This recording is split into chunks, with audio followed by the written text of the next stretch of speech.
l'image ou les signaux que le sommet a envoyés, c'est d'abord la désescalade ou le désescalade de cette tension-là. Il faut une désescalade rapide, une démilitarisation. Troisième point, c'est la réunification. Ils en ont parlé également, mais ce n'est pas le point numéro un, la réunification.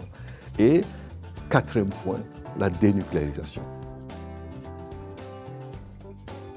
D'abord, pour mettre tout ça en œuvre, quelque chose que je trouve très important, dans un premier temps, c'est de signer un accord de paix entre les deux Corées.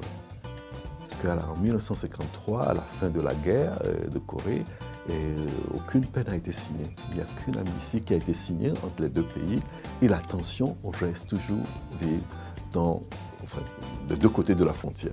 Voilà. Donc, il faut d'abord un accord de paix entre les deux Corées, ensuite garantir la sécurité territoriale pour la Corée du Nord, comme quoi les Américains ne vont pas envahir leur territoire, de cesser toutes les manœuvres militaires et conjointes que le Japon, la Corée du Sud et les Américains font périodiquement. Tous les mois ou tous les 2-3 mois, il y a une manœuvre militaire qui énerve, qui titille beaucoup la Corée du Nord.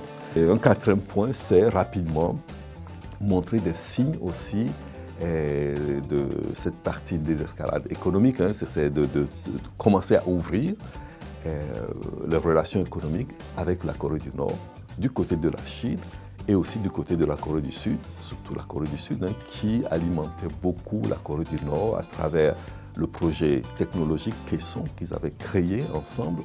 Il faut absolument montrer cette volonté à Kim Jong-un, comme ça il va s'ouvrir de plus en plus.